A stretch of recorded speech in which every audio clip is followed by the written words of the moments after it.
So welcome back to another episode of Sarver's RC. Today we got the Sledge out, and one common problem that they have is axles popping in and out, particularly the rear. So when you go full suspension articulation, they have a tendency to just have just enough tolerance to where it pops out of your drive cups.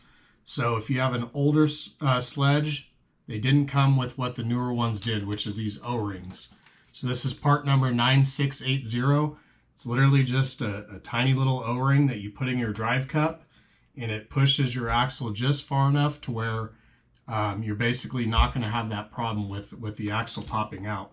So we'll go ahead and get the camera set up. Mainly they say it's just for the rear. I'm going to go ahead and just put it in all four. So we'll get the camera set up and get to it. Okay, so first you're going to start with getting your wheel removed. So I also have some new wheels and tires for this truck, as well as some hub extenders I'm going to do on another video. One of my tires just seems to be where the foam just seems to be gone, disintegrated something. Regardless, balloon's really bad and just not performing well. So picked up a new set. We'll try those out. So on the Sledge, to get your hub off here, there's actually a retaining nut inside of the axle. So you're going to unthread that, and that keeps your axle pin in. With the hub extenders I got, I'm not sure how that's going to work out, but basically just a little grub screw. And at that point you could pop your axle pin out.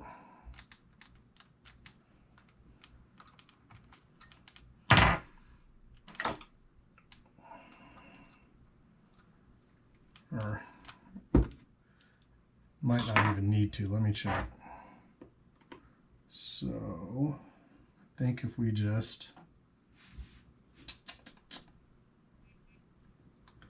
probably loosen this tie rod here. Oh, that's the lesser of two evils.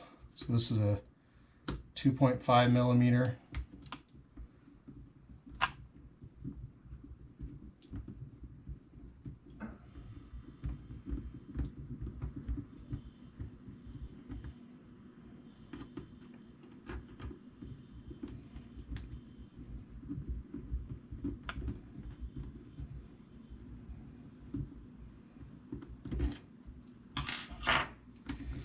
Pop that out, and that will allow your hub here to move out, and at that point you'll be able to pop one of the O-rings on here.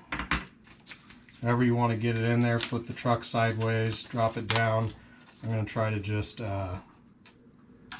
set it on the ball end of the axle and see if I can get it in place that way.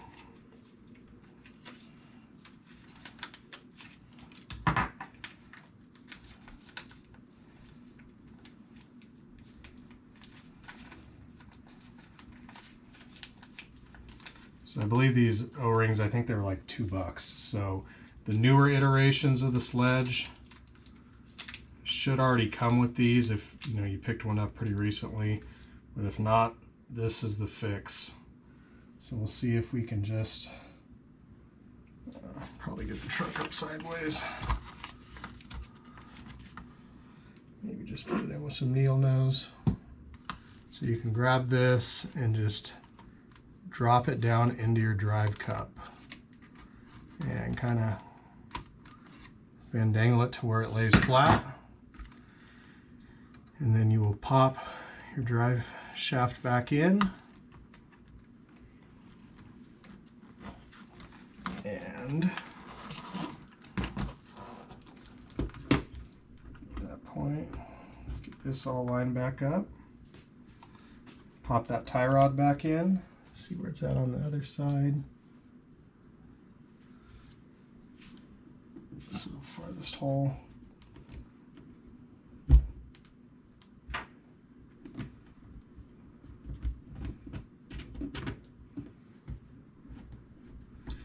And that should be it.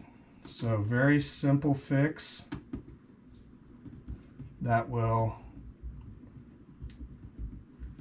keep these from popping out.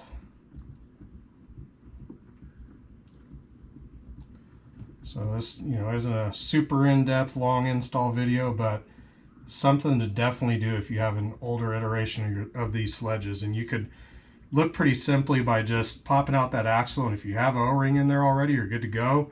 If you don't, order you up a set. I'm sure you can get something very similar at the hobby or local hardware store or something like that, and pop those in and fix your truck. So I mean, one of the first drives that I had this thing out, mine popped out and almost thought I had stripped gears or something, because the truck just seemed to lose all power, and it was just that one drive shaft popped out and was flopping around. So just a quick FYI, if you need to do that, like I said, the part number on these is 9680. Order you some up and get it installed. As always, guys, please like, comment, subscribe. Have the video coming up next of the new wheels and tires and hub extenders for this thing, and we will get it back out on the track. Thank you.